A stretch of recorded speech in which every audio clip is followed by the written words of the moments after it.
जय साथियों, स्वागत है आपका निधन अकेडमी के इस लेटेस्ट लेक्चर में। और आज इस लेक्चर में हम एक ऑब्जेक्टिव सेट कंप्लीट करेंगे जो कि पूछा गया है 2024 में। सेट का नाम है, उसका कोड दे रखा है 822HY। अगर आप पर आंसर हो तो आप देख सकते हैं। देखिए, ऑब्जेक्टिव सवालों का एक बहुत ज्यादा रोल है आपके में, क्योंकि 20 सवाल आएंगे 20 मार्क्स के, क्योंकि एक एक सवाल का एक एक नंबर मिलेगा, तो 20 क्वेश्चन 20 मार्क्स। ठीक है, तो मैं एक सेट आपको आज सॉल्व करके दिखाऊंगा। मैं ये भी दिखाऊंगा कि कैसे सॉल्व करते हैं। देखिए, क्योंकि ऑब्जेक्टिव सवाल है तो जो जितनी जल्दी करेगा उसको उतना फायदा मिलेगा, क्योंकि उधर वो सब्जेक्ट के लिए टाइम बचा लेगा। मैं आपको सॉल्व भी करके दिखाऊंगा और कहीं जल्दी कैसे करेंगे ये भी बताऊंगा। ठीक है, तो चलिए चलते हैं। पहला सवाल देखिए, सेट पहले बता दिया, 224 में पूछा गया है 822HY, ये इसका कोड देख लेना। ठीक है, बहुपद 3x² + 5x + 2 के शून्यकों का योगफल क्या होगा? कि शून्यकों का योगफल क्या होगा? अच्छा, आपने पढ़ रखा है कि बहुपदों के शून्यकों का योगफल होता है -b/a के बराबर होता है। सही बात है कि नहीं? मैंने पढ़ा है भाई, बहुपदों के शून्यकों का योगफल बताया था मैंने, -b/a। लेकिन ये b क्या होता था? x का गुणांक। x का गुणांक कितना है? 5। तो देखो कितना है, माइनस लगा दो 5 बट्टे ए क्या होता था? x² का गुणांक। x² का गुणांक कितना है? 3, तो बट्टे 3 लिख दो। तो यही तो होगा शून्यकों का योगफल। कितना आ रहा है? -5/3। कौन सा ऑप्शन है? Option number B, -5/3। ठीक है, अच्छा, आप मुझे बताइए, क्या आपको ये लिखने की जरूरत थी? नहीं थी। आपको दिमाग में तो कर सकते हैं कि बहुपदों के शून्यकों का योगफल होता है -b/a। भाई b कितना है? 5, a कितना है? 3, तो -5/3 होगा। सीधे कर सकते थे, इतना लिखने की जरूरत नहीं है, क्योंकि मैं सॉल्व करके दिखा रहा हूँ इसलिए लिखूंगा। ठीक है, अदरवाइज आपको ऐसी कोई जरूरत है नहीं। दूसरा पढ़िए, समीकरणों 2x + ay = 1 तथा b 3x - 5y = 7 का कोई हल नहीं होगा यदि इफ a बराबर। तो a की क्या वैल्यू ले जिससे इस और इस समीकरण का कोई हल नहीं होगा? ये सवाल है। ये दो रेखिक समीकरण योग वाले चैप्टर से पूछा गया है। देखिए, इसको मैं थोड़ा डिटेल में समझाता हूँ, जिसने नहीं पढ़ रखा वो कर सकता है। देखिए, मान लीजिए दो रेखिक समीकरण है। एक है आपका a1x b1y = c1, और एक है आपका a2x + b2x sorry b2y = c2। देखिए, ऐसे कोई दो समीकरण होते हैं, कोई दो रेखीय समीकरण मैंने मान लिए। एक a1x है, a1x + b1y = c1, और एक a2x + b2y = c2। मतलब देखो, ये a1 क्या है? x का कुछ गुणांक है, मतलब x के गुणांक कोई नंबर दे रखा होगा। ऐसे b1 क्या है? y के गुणांक कुछ नंबर दे रखा होगा। और c1 कोई चर होगा, कोई चर, मतलब सॉरी, c1 कोई अचर होगा, कोई नंबर होगा। ठीक है, ऐसे दूसरा ये क्या होता है? क्या इसके तीन केस होते हैं कि यदि a1/a2 बराबर आ जाए b1/b2 के, a1/a2 बराबर आ जाए b1/b2 के, लेकिन बराबर ना आए c1/c2 के। एक किस तो ये बनता है कि a1 का अनुपात देख लो a2 से, और b1 का अनुपात देख लो b2 से, ये दोनों तो बराबर है, लेकिन ये c1/c2 के बराबर नहीं आ रहे। ये c1/c2 के बराबर नहीं आ रहे, तो ये एक केस होता है। एक केस क्या होता है? एक केस ये होता है a1/a2 बराबर नहीं आ रहा b1/b2 के। एक केस ये होता है। वैसे आपने पढ़ रखे हैं। एक तीसरा केस और होता है कि a1/a2 बराबर आता है b1/b2 के, बराबर आता है c1/c2 के। यानी तीनों गुणांकों का अनुपात आपस में बराबर होता है। तो ये कंडीशन तो होती है कोई हल नहीं होने की, नो सॉल्यूशन, नो हल लिख दो। कोई हल नहीं होने की कंडीशन यही होती है क्या, कि a1/a2 बराबर आएगा b1/b2 के, बराबर नहीं आएगा c1/c2 के। ये जो a1/a2 बराबर नहीं है b1/b2, इसका मतलब होता है एक हल। क्या होता है? एक हल। कि समीकरण का कोई एक हल होगा, यूनिक सॉल्यूशन कहते हैं। ठीक है, क्लियर है? ये जो तीसरा दिखता है, ये और मान लो तीनों a1/a2 बराबर आया, b1/b2 बराबर आया, c1/c2, तो ये होता है अनेक हल की कंडीशन। ये होती है अनेक हल की कंडीशन। अब ये जिसने पढ़ रखा है उसे समझ में आ रहा होगा। अनेक हल होने की कंडीशन ये होती है। तो हमसे क्या पूछा था? एक ही वो वैल्यू बताइए जिससे कोई हल नहीं होगा। तो कोई हल होने की कंडीशन क्या है कि a1/a2 बराबर होता है b1/b2 के। वहां सी वाला देखो ही मत कि बराबर नहीं आएगा c1/c2 के। इतना ही रख लो बराबर, काम अपना चल जाएगा। मतलब a1/a2 को बराबर रख दो b1/b2 के, काम चल जाएगा। मैं आपसे ये सारा इरेज कर रहा हूँ। ये मैंने क्यों बताई शर्तें आपको? ये इसलिए बताई ताकि अभी तो इसने कोई हल नहीं वाला पूछा है, किसी अगले सवाल में अनेक हल का पूछे, इसलिए मैंने बता दिए। मैं आपको सॉल्व करके दिखाऊंगा। ठीक है, वो कह रहा है कि 2x + ay = 1 तथा 3x - 5y = 7 का कोई हल नहीं होगा यदि a का मान होगा। यानी a का मान पूछा, यदि कोई हल नहीं होगा तो इतना समझो। तो a1/a2 बराबर b1/b2 रख दो। a1 क्या है, पहले वाले समीकरण में x का गुणांक, x का गुणांक कितना है 2, तो a1 की वैल्यू कितनी होगी 2। बट a2 क्या होता है, दूसरे वाले समीकरण में x गुणांक, दूसरे वाले समीकरण x गुणांक कितना है 3, तो 2/3 आ गया। a1/a2 कितना आ गया 2/3। ये हमें किसके बराबर रखना है, b1/b2 के। b1 क्या होता है, पहले वाले समीकरण में y का गुणांक जो कि a है, अपॉन b2 क्या होता है, दूसरे वाले समीकरण में y गुणांक जो कि माइनस का 5 है, 5 नहीं है माइनस का 5 है, चिन्ह के साथ बोलते हैं। ठीक है, अब आपको बराबर C1/C2 लिखने की कोई जरूरत नहीं कि बराबर नहीं होता है C1/C2 का, आंसर तो एक ही वैल्यू तो यहीं से निकल आएगी। तो करना ही क्या, बस यहाँ से निकाल लो, क्रॉस मल्टीप्लाई कर दो। इस 5 का गुणा होगा 2 से और इस 3 का गुणा होगा ऐसे, तो 3a बराबर माइनस के 10, a की वैल्यू आ जाएगी माइनस के 10/3, क्योंकि इसे डिवाइड में लाएंगे, a की वैल्यू कितनी आएगी माइनस के 10/3। ऑप्शन नंबर सी क्लियर है। ये मैंने थोड़ा पूरा डिटेल में समझाया क्योंकि और सवाल भी हो सकते हैं ऐसे। ठीक है, तो बस आपको a1/a2 बराबर रखना था b1/b2। अब जो बच्चे दिमाग में कर सकते हैं वो दिमाग में करें, वरना तो ऐसे सॉल्व कर लो वही की वही। ठीक है, चलिए आगे चलते हैं। ये लेकिन इंपॉर्टेंट सवाल है, नोट करके रखना है ये वाला केस भी। ठीक है, चलिए तीसरा सवाल देखिए क्या है। समीकरण 2x² + 5x + 4 बराबर 0 के मूलों की प्रकृति होगी। अब ये एक द्विघात समीकरण, मैंने द्विघात समीकरण पढ़ा रखा है आपको, और मैंने बताया था कोई भी द्विघात समीकरण कैसे होता है, ऐसा होता है ax² + bx + c बराबर 0 के रूप का होता था। और हम मूलों की प्रकृति कैसे निकालते थे, व्युत्क्रम से। व्युत्क्रम क्या होता था, b² - 4ac, यही तो होता था। अगर इसकी वैल्यू 0 से छोटी आती थी तो हम कहते थे मूल वास्तविक नहीं होंगे, कैसे होंगे, काल्पनिक। 0 के बराबर आती तो हम कहेंगे मूल बराबर होंगे, 0 से बड़े आती तो हम कहेंगे मूल अलग अलग होंगे, यानी भिन्न भिन्न होंगे, यही तो है। तो एक बार आप इस वाले समीकरण के लिए b² - 4ac की वैल्यू निकाल के देखिए, आपको प्रकृति पता पड़ जाएगी। b क्या होता है, b x का गुणांक होता है, तो यहाँ x का गुणांक कितना है 5, तो b² की वैल्यू कितनी आएगी 25 माइनस 4 इंटू ए सी, 4 इंटू ए सी, ए क्या होता है x² गुणांक, तो x² गुणांक कितना है 2, तो a की वैल्यू 2 होगी गुणा, c होता है नंबर, नंबर कितना है 4। अब इसे सोल्व करना है, ये 25 कहां से आया, ये b² की वैल्यू है, b 5 है तो b² 25 हो जाएगा, माइनस के 4ac, 4 इंटू 4 16, 16 दूनी 32 आएगा ना, 25 में से 32 घटाओगे तो कितना 7 बचेगा माइनस का, ये कितना बचेगा माइनस का, यानी b² - 4a की वैल्यू 0 से छोटी आ रही है भाई, नेगेटिव आ रही है मतलब 0 से छोटी है, और इसका मतलब क्या होता है, मूल क्या होंगे, मूल वास्तविक नहीं होंगे, काल्पनिक होंगे, मूल काल्पनिक होंगे। भाई आपने पढ़ रखे कि नहीं पढ़ रखे, मैंने पढ़ा रखा है कि मूल कैसे होंगे, काल्पनिक होंगे।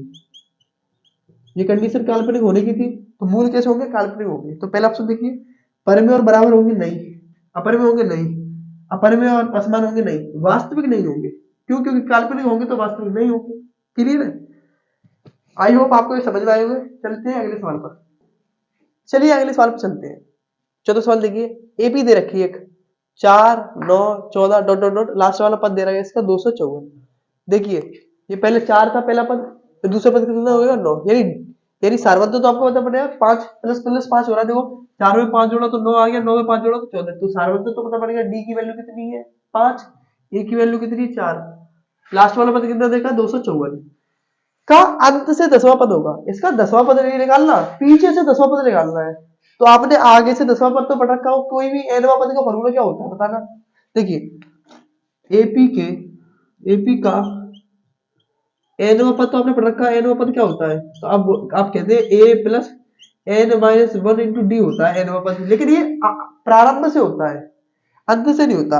अंत से पता क्या फॉर्मूला होता है, मैंने पढ़ा रखा है आपको, अंत से फॉर्मूला होता है एल माइनस का n-1 इंटू डी होता है, जहां जो एल होता है वो अंतिम पद होता है, जो एन होता है वो जो सा पद पूछ रहा है वो, और डी तो पद ही सारवत्त है, तो हमें पीछे से 10वां पद निकालना है।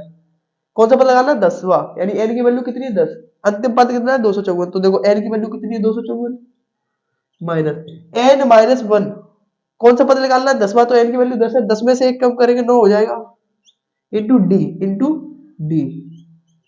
डी कितना होता है सारवत्त, सारवत्त कैसे निकालते हैं, दूसरे पद में से पहला 9 में से 4 जाएगा 5 बचेगा, सारवत्त कितना है 5, इसे सॉल्व कर लो बस, 254 9 पंजे 45 हो जाएगा, सही है। घटा लो, देखो 14 से 5 जाएंगे 9 बचेगा, यहाँ बचेंगे 4, ये बचेगा 209 बचना चाहिए, 209 बचना चाहिए, 209, क्योंकि देखो 14 में से 5 जाएंगे 9 बचेंगे, 4 में से 4 जाएंगे 0, 2 तो आ ही जाएगा, 209 बचना चाहिए। तो पीछे से 10वां पद कौन सा होगा? 209, ऑप्शन नंबर सी। ठीक है, ऑप्शन नंबर सी। ठीक है, ये नोट करके रखना, ये इंपॉर्टेंट है। देखो अगर प्रारंभ से एन पद पूछा जाए तो होता है a plus n minus one into D.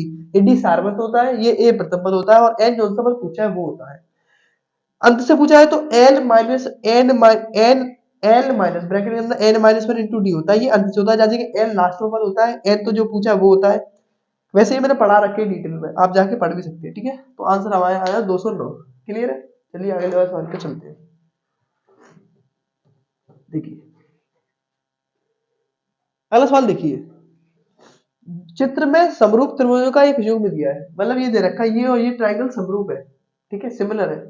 तो उन्हें अगर हम व्यक्त कैसे करेंगे, चिन्ह में कैसे व्यक्त करेंगे? हम दिखाते हैं ना ट्रायंगल ये इसके समरूप है तो ऐसे लिखते हैं ना।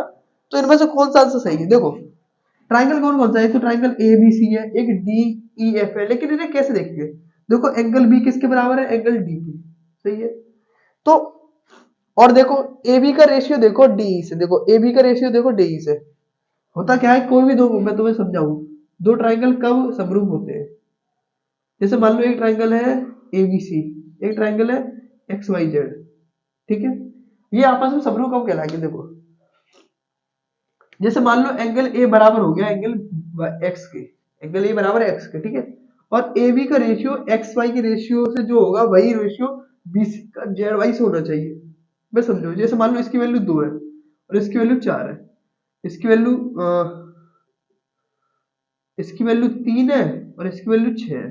ठीक है, और इसकी वैल्यू मैंने 5 ले ली, इसकी वैल्यू 10 ले ली। तो होता क्या है कि एंगल समान हो चाहिए। तो देखो मैंने बता दिया एंगल ए बराबर है एंगल एक्स के। ठीक है, ऐसे देखो फिर आपको रेशियो देना होता है। ए बी वाली साइड का रेशियो देखो एक्स वाई साइड से, ए बी बट्टा एक्स वाई, देखो ए बी बट्टा एक्स वाई।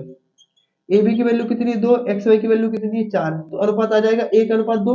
अब ये 1:2 सभी का आना चाहिए, मतलब ए बी का रेशियो जो एक्स वाई से आया वही रेशियो बी सी का वाई जेड से आना चाहिए, वही रेशियो ए सी का एक्स जेड से आना चाहिए। क्लियर है? तो देखो 5 और 5 को 10 से 5 से 10 को 5/10 1/2 आएगा, 3/6 1/2 आएगा, तो सबका रेशियो बराबर आया। तो हम कहेंगे कि triangle A B C similar है ट्राइंगल एक्स वाई जेड के। ठीक है, ऐसे कहते हैं। वैसे पढ़ रखा है आपने। ऐसे ही देखो यहाँ पर एंगल बी बराबर है एंगल डी के, और इस वाली भुजा का ए बी का रेशियो किससे बराबर है? डी के। देखो 2.5/5 लिखेंगे, 1/2 आएगा। ऐसी बीसी का रेशियो देखो किससे बराबर है? बीसी का रेशियो डी डी एफ से बराबर है। देखो क्योंकि बीसी 3 है, डी एफ 6 है, तो इसका अनुपात लेंगे तो 1/2 आएगा। यानी इसका रेशियो इससे और इसका रेशियो इससे, ये दोनों रेशियो आपस में बराबर है। तो कौन कौन से ट्राइंगल सिमिलर होंगे? यानी एक तो ट्राइंगल होगा एबीसी और एक होगा ईडीएफ, क्योंकि दोनों जगह बी और डी बराबर होनी चाहिए। तो देखो ये वाला सी ऑप्शन देखो, इसमें क्या है? ट्रायंगल एबीसी, एंगल बी जहां आएगा वहीं डी आना चाहिए। तो एंगल बी बराबर है एंगल डी के। देखो यहाँ दूसरे नंबर पे बी ले रखा, वहां भी बी ले रखा दूसरे नंबर पे। ठीक है, अच्छा ए बी का रेशियो ईडी के रेशियो के बराबर है। देखो एडी का रेशियो ए बी का रेशियो ईडी के रेशियो के बराबर है। ऐसे देखो बीसी का रेशियो डीएफ के बराबर है। देखो बीसी का रेशियो डीएफ के बराबर है। समझ में आ रहा है ना? तो ये ऑप्शन सी सही होगा इसका। यानी दो समरूप त्रिभुज कौन कौन से? एबीसी समरूप है ट्राइंगल ईडीएफ के। क्लियर है? चलिए चलते हैं अगले वाले सवाल पर। बिंदु -3, -4 की मूल बिंदु से दूरी होगी। अब मैंने आपको पढ़ा रखा है, अगर कोई बिंदु x, y है तो उसके मूल बिंदु से दूरी बताना क्या होती थी? बताना मूल बिंदु से दूरी। तो आप कहोगे मूल बिंदु से दूरी होती है अंडर रूट के अंदर x² + y²। होती थी कि नहीं होती थी? ऐसे ही देखो x की वैल्यू कितनी है? -3, -3 का स्क्वायर कितना हो जाएगा? 9, प्लस y की वैल्यू कितनी है? -4, -4 का होल स्क्वायर कितना हो जाएगा? 16, 19 और 16 √25, और √25 का मतलब 5। तो आंसर आएगा ऑप्शन नंबर सी 5। भाई सभी का सही आंसर सही आ रहा है, वो तो है सेट में कुछ भी। ठीक है, समझ में आया? तो ये फॉर्मूला आपको फिर याद रखना, वैसे मैं पढ़ा रखा है कि अगर कोई बिंदु है x, y, उसकी मूल बिंदु से दूरी क्या होती है? ब्रैकेट के अंडर के अंदर x² + y²। तो x की वैल्यू ये -3 थी, y की वैल्यू -4 थी। रख दिया मैंने, आंसर आ गया 5। क्लियर है? अब आप चाहो तो इसे दिमाग में भी कर सकते हो। ठीक है, अगला देखिए, यदि cot a 3/4 हो तो sec a क्या होगा? कोट दे रखा है, सेक पूछा है, निकाल देंगे भाई। ट्रिग्नोमेट्री तो मैंने ढंग से पढ़ाई रखी है आपको, ठीक है भाई। कोट क्या होता है, आधार बट्टे लंब होता है। सेक क्या होता है, कर्ण बट्टे आधार होता है। तो हमें कर्ण निकालना पड़ेगा पहले। तो देखो क्या दे रखा है, कोट ए दे रखा है कितना, 3/4, 3/4। कोट ए की वैल्यू कितनी, 3/4, ठीक है। और आपको पता है कोट होता क्या है, आधार बट्टे लंब। आधार तो दे रखा है आपको 3, लंब दे रखा 4, तो बताना कर्ण कितना हो जाएगा, कर्ण 5 हो जाएगा। ये निकाल सकते हो कि नहीं निकाल सकते कर्ण, कर्ण कैसे निकालते हैं रूट के अंदर, आधार का वर्ग प्लस लंब का वर्ग। तो 3 का वर्ग करोगे 9, 4 का वर्ग करोगे 16, और अंडर रूट में 9 और 16 जोड़ेंगे 25 आएगा, तो 5 ही तो आएगा कर्ण। कर्ण कितना आ गया, 5। आपसे पूछा क्या था, सेक ए, सेक ए जो कि होता है कर्ण बट्टे आधार, कर्ण बट्टे आधार। कर्ण कितना है 5, आधा कितना है 3, 5/3 आंसर होगा, ऑप्शन नंबर डी, 5/3। क्लियर है। अब ये तो आप वैसे भी बता सकते हैं कि 3 और 4, आधार 3 है, लंब 4 है, तो कर्ण 5 ही होगा, क्योंकि 3 4 5 की ट्रिपलेट होती है। और सेक कर्ण बट्टे आधा होता है, तो 5/3 होगा। क्लियर है। ये तो मैं समझाने के लिए सॉल्व कर लिख रहा हूँ, वरना तो आप सीधे कर सकते हैं, ठीक है। चलिए चलते हैं आगे वाले सवाल पर। चलिए देखते हैं अगला सवाल। यदि tan अल्फा बराबर हो sin अल्फा के, तब अल्फा का मान क्या होगा। मतलब देखिए, अल्फा है तो एंगल, तो ऐसा कौन सा एंगल है जिसके लिए tan की वैल्यू और sin की वैल्यू बराबर होती है। आप सबने पढ़ रखा है। जैसे मैं देखिए ऑप्शन से करने जाऊं, तो बताना tan 30 डिग्री की वैल्यू कितनी होती है, 1/√3। लेकिन वहीं पर sin 30 की वैल्यू कितनी होती है, 1/2, तो बराबर तो नहीं होगी। एंगल 0 के लिए tan 0 की वैल्यू 0, sin 0 की वैल्यू 0, हाँ तो यही सही होगा। क्योंकि अल्फा 0 लेंगे ना, तो tan 0 की वैल्यू जो आएगी वही sin 0 की आएगी, क्योंकि देखो एंगल दोनों के सेम है। अल्फा की वो वैल्यू होता है जिसके लिए tan अल्फा बराबर होगा sin अल्फा के, तो 0 के लिए बराबर होगा, क्योंकि tan 0 की वैल्यू 0 होती है और sin 0 की वैल्यू 0 होती है। अदरवाइज किसी की वैल्यू बराबर नहीं आएगी। 30 रख के देख ले, नहीं आई, 45 रख के देखो, tan 45 की वैल्यू 1 होती है, वही sin 45 की वैल्यू 1/√2 होती है, तो बराबर तो नहीं आई। 90 में tan 90 की वैल्यू अपरिभाषित होती है, sin 90 की वैल्यू 1 होती है, तो बराबर तो नहीं आई। तो एंगल 0 के लिए अल्फा का मान 0 लेने पर tan अल्फा बराबर आएगा sin अल्फा के। ये तो ऑप्शन से हो जाता। क्लियर है। अगला देखिए, यदि एक छड़ की लंबाई तथा उसकी छाया से, छड़ की लंबाई का उसकी छाया से अनुपात दे रखा 1/√3, तब सूर्य का उन्नयन कोण क्या है। देखो मैं समझाऊं, ये सवाल क्या है, एक खंबा है, ठीक है, उसकी छाया देखो ऐसे करके, ये छाया है उसकी, ठीक है। तो ये कह रहा है छाया से ऐसे करके हमने पूरा ट्रायंगल कंप्लीट कर दिया, तो देखो ये उन्नयन कोण बन रहा है यहाँ पर थीटा, बनना कि नहीं बनना। ये इसकी लंबाई, ये इसकी छाया है। ये कह रहा है उसकी लंबाई का छाया से अनुपात कितना है, 1/√3। कि अगर लंबाई 1 है तो छाया √3 है, तब हमें ये थीटा बताना है, तब हमें ये थीटा बताना है। आप इस थीटा के लिए टेन ले लो, क्या ले लो, टेन। तो टेन थीटा लंब बट्टे आधार के बराबर होता है, सही बात है, टेन थीटा। थीटा के सामने की वजह लंब होती है, तो थीटा सामने की कौन सी वजह, 1, तो लंब की वैल्यू कितनी, 1 बट्टे आधार कितना है, ये वाला √3। तो बताना टेन में वो कौन सा एंगल होता है जिसके लिए वैल्यू 1/√3 होती है, टेन की 1/√3 होती है। तो आप कहोगे एंगल 30 के लिए होती है, कि अगर थीटा 30 हो तो टेन 30 की वैल्यू हो जाती है 1/√3। तो option A will be the right answer, यही सबसे सही आंसर होगा, ठीक है। तो ऐसे ही याद रखना है आपको। अब यही सवाल ये होता कि उसकी लंबाई की उसकी छाया से अनुपात 1/1 है, 1/1 है, तो यही आंसर थीटा 45 निकलता, क्योंकि लंब बट्टे आधार का अनुपात 1 निकलता, और टेन में एक वैल्यू किसकी होती है, 45 की, तो सवाल 45 वाला हो जाता। क्लियर है। आई होप आपको समझ में आया होगा। आगे देखिए, एक वृत्त के व्यास के सिरों पर खींची गई समांतर स्पर्श रेखाओं की संख्या कितनी होती है। अब ये तो आपने पढ़ रखा होगा, ये प्रमेय है कि कोई वृत्त है, उसका कोई व्यास है, तो उसके सिरों से दो समांतर रेखाएं खींची जा सकती है, दो समांतर स्पर्श रेखाएं खींची जा सकती है। वो आपस में समांतर भी होगी, वो वृत्त को टच भी करेंगी, तो दो ही खींची जा सकती है। वृत्त के व्यास के अंत सिरों पर खींची जाने वाली समांतर स्पर्श रेखाओं की संख्या कितनी होती है, दो ही एक प्रमेय भी होती है। तो कितनी स्पर्श रेखाएं खींची जा सकती है, समांतर, दो। ठीक है, आपको याद रखना है एक तरह से, ठीक है, ये प्रमेय आपने पढ़ भी रखी होगी। क्लियर। आगे चलिए, 12 सेंटीमीटर त्रिज्या वाले एक वृत्त के 60 डिग्री के कोण वाले त्रिज्यखंड का क्षेत्र बताइए। अब आपने पढ़ रखा होगा, अगर कोई त्रिज्यखंड है जिसने वृत्त के साथ, मतलब वृत्त के केंद्र पर 60 डिग्री का कोण बनाया है, ठीक है, त्रिज्या कितनी दे रखी है उसकी, 12 सेंटीमीटर।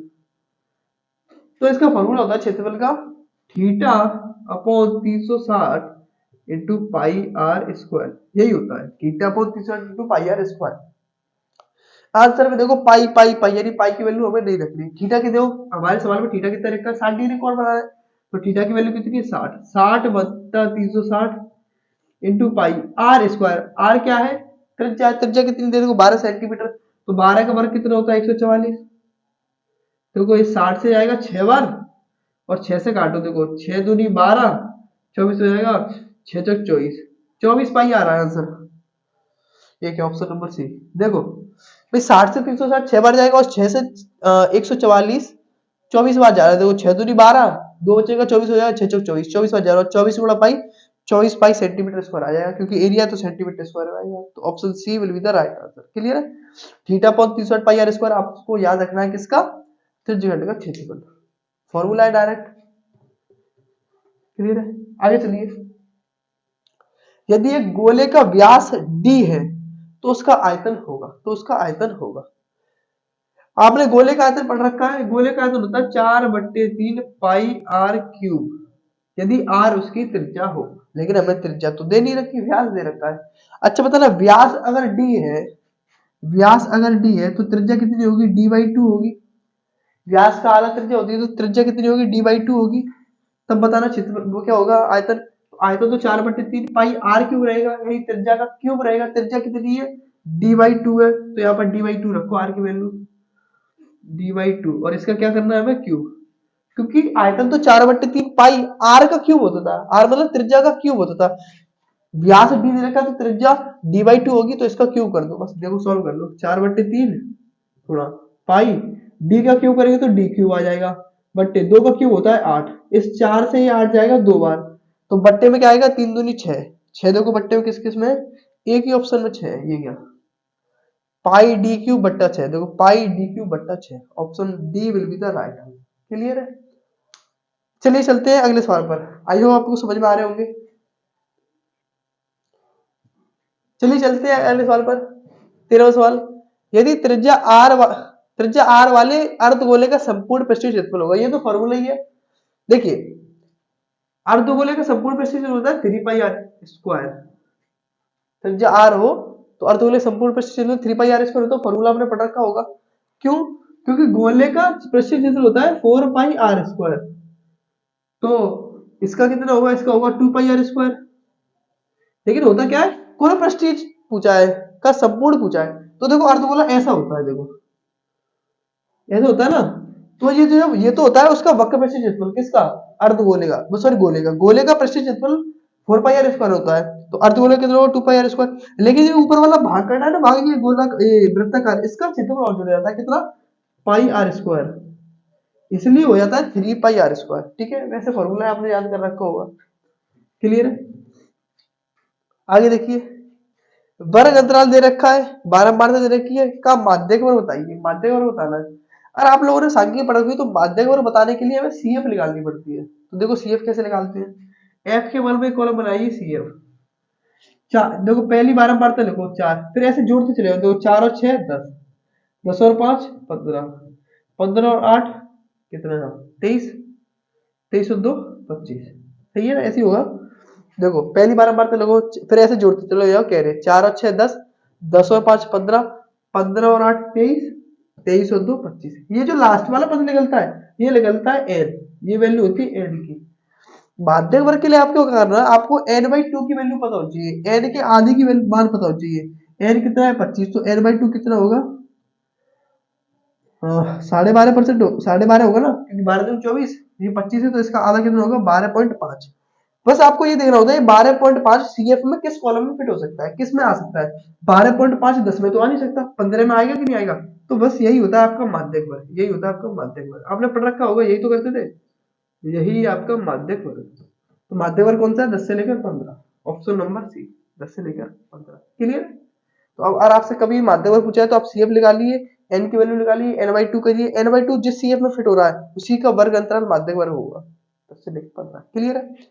अरे देखिए, यदि माध्य 27 हो और माध्य का 29 हो तो बहुलक क्या होगा, तो बहुलक क्या होगा, आप लोगों ने पढ़ रखा होगा, इसका डायरेक्ट फॉर्मूला होता है क्या, बहुलक वैसे ये मैंने करा नहीं रखा यूट्यूब पे वो सांख्यिकी, लेकिन अब मैं जल्द इसी की लेक्चर लाऊंगा, ठीक है। बहुलक बराबर होता है 3 गुणा माध्यक, या फिर माध्य का लिख लो, बात एक ही है, -2 गुणा माध्य, -2 गुणा माध्य, -2 गुणा माध्य। इनमें तीनों में रिलेशन होता है। बहुलक बराबर होता है 3 गुणा माध्यक -2 गुणा माध्य। तो देखो माध्य दे रखा है, माध्यक भी दे रखा है भाई, माध्यक के लिए माध्यक के लिए बात एक ही होती है, तो बहुलक ही तो निकालना है। तो देखो बहुलक बराबर 3 गुणा माध्य, माध्य कितना 29, तो यहाँ लिख दो 29, -2 गुणा माध्य, 2 गुणा माध्य, माध्य कितना है 22।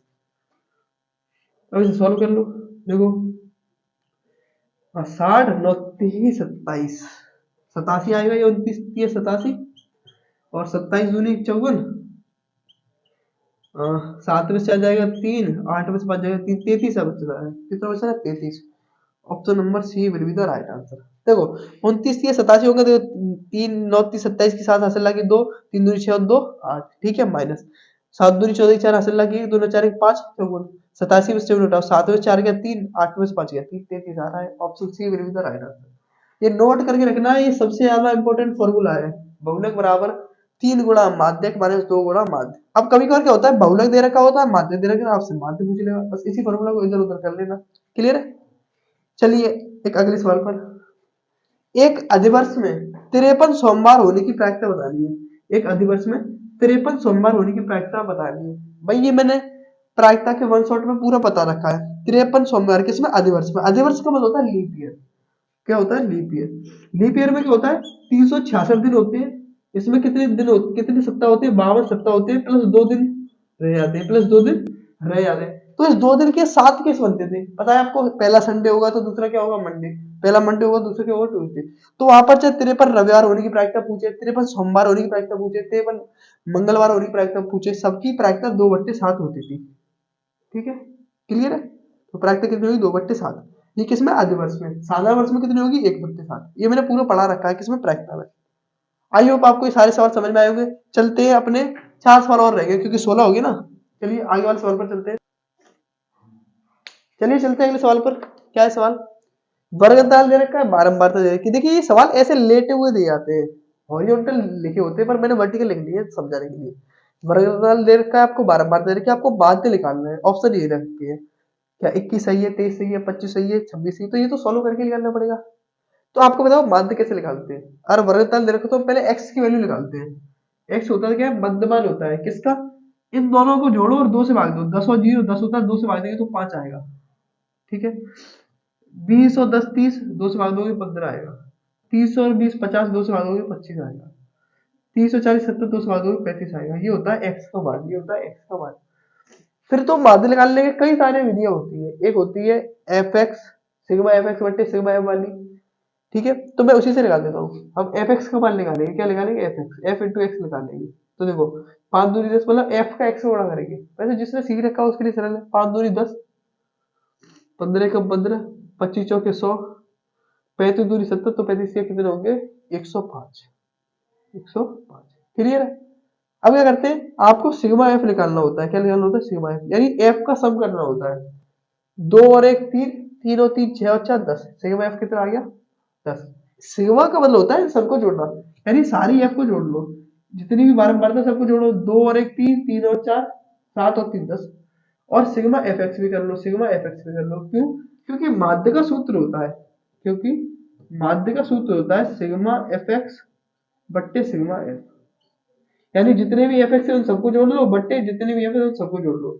Sigma f x, f x सारे निकाल दिए, उन सबको जोड़ दो। सिग्मा का मतलब इन सबको जोड़ना। 10 और 15 25, 25 और 105 हो जाएंगे 130, और 100 230, कितना हो रहा है 230 आ रहा है। क्लियर है। अब तो लगा दो माध्य बराबर, माध्य बराबर सिग्मा एफ एक्स बट्टे sigma F. Sigma f x कितना लगेगा 230, सिग्मा एफ कितना लग रहा है 10, 10 से भाग देंगे तो 23 आएगा।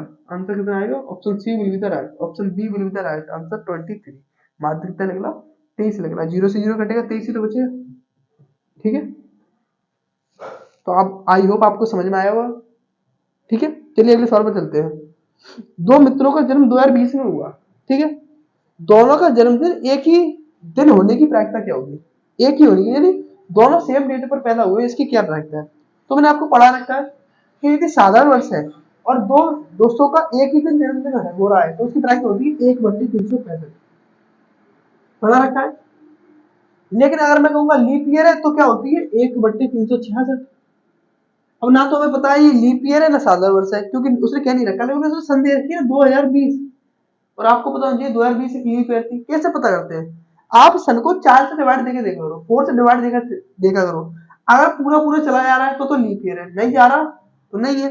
और 4 से डिवाइड देने का भी रूल होता है कि लास्ट के 2 डिजिट अगर 4 से जा रहे हैं, 2 डिजिट में देख लो तो पूरा जाएगा। तो 20 4 से करता है, हाँ करता है, तो ये 2020 है, वो एक लीप ईयर होगी। वैसे भी पता है क्योंकि ये 2024 चल रही है, ये भी एक लीप ईयर है, तो इससे 4 साल पहले भी लीप ईयर होगी, इसके 4 साल बाद भी लीप ईयर होगी, क्योंकि हर 4 साल बाद लीप ईयर आती है। तो 2020 एक लीप ईयर थी, और लीप ईयर में दोनों दोस्तों का एक ही दिन जन्मदिन होगी, प्रायिकता 1/366 होती है। तो option B will be the right answer. अगर ये साधारण वर्ष होती तो 1/365 होता है, ये लीप ईयर है तो 1/366 होगा। क्लियर है? ना होने का क्या होता है 364/365 या फिर 365/366। क्लियर है? चलिए आखिरी दो क्वेश्चन करते हैं और इस सेट को समाप्त करते हैं। चलिए आखिरी दो सवाल देखते हैं। 19वां सवाल है, दो बिंदुओं 2,3 व 4,1 के बीच की दूरी ज्ञात करनी है। ठीक है, क्या दूरी होगी? तो ये आपने पढ़ रखा है। देखिए अगर मान लो एक बिंदु x1, y1 में है और एक और बिंदु है x2, y2, तो इनके बीच की दूरी का फॉर्मूला आपको पढ़ा रखा है मैंने डिटेल में। क्या दूरी क्या होती है इनके बीच की दूरी? दूरी होती है अंडर रूट के अंदर पहले ब्रैकेट में x1 माइनस x2 का whole square plus y2 minus y1 का होल स्क्वायर। ठीक है, क्यों भी लिख लो इसको, x1 माइनस x2 का whole square, y1 minus y2 का होल स्क्वायर। यही तो होता था। ये तो सॉल्व कर लो बस। क्या है x1 माइनस x2, x1 कितना दे रखा है 2, तो लिख दो 2, माइनस x2 कितना है 4, और इसका क्या करना है होल स्क्वायर कर दो, plus y1 minus y2, y1 कितना है 3, y2 कितना है 1, तो y1 3 है माइनस y2 कितना 1, और इसका होल स्क्वायर। चार, दो में से 4 जाएगा, माइनस का 2 बचेगा, लेकिन वर्ग तो प्लस का 4 ही आएगा, क्योंकि -2 का स्क्वायर भी कितना होता है 4 होता है। 3 में से 1 गया, 2 बचेगा, 2 का वर्ग कितना आएगा 4। ये आ रहा है अंडर रूट 8, और अंडर रूट 8 का मतलब क्या होता है 2√2 होता है। क्या होता है 2√2। तो option C will be the right answer. दोनों के बीच की दूरी कितनी आ रही है 2√2। Last question of the day, निम्नलिखित में से अपर में संख्या होगी। अपर में संख्या कौन सी होती है जिन्हें पी बटे क्यू के रूप में नहीं लिख सकते, जिन्हें पी बटे क्यू के रूप में नहीं लिख सकते?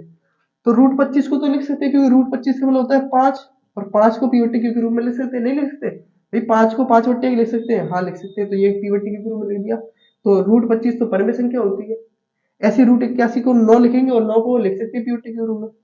5/3 तो पहले से पी बटे क्यू के रूप में लिखी है, तो बची क्या 5 प्लस √2। वैसे भी आपको बताइए अपरिमेय संख्या, तो option D will be the right answer. कौन सी अपरिमेय संख्या होगी? तो 5 प्लस √2 अपरिमेय संख्या होगी। ठीक है, तो आपके सामने मैंने ये 20 के 20 सवाल सॉल्व कराए। आई होप आपको ये मदद करें, क्योंकि आप सेट सॉल्व करेंगे तो आपकी आसानी होगी। ऐसे ही धमाकेदार लेक्चर में मिलेंगे आगे। तब तक के लिए स्वस्थ रहिए, मस्त रहिए और अपनी पढ़ाई में व्यस्त रहिए। जय हिंद।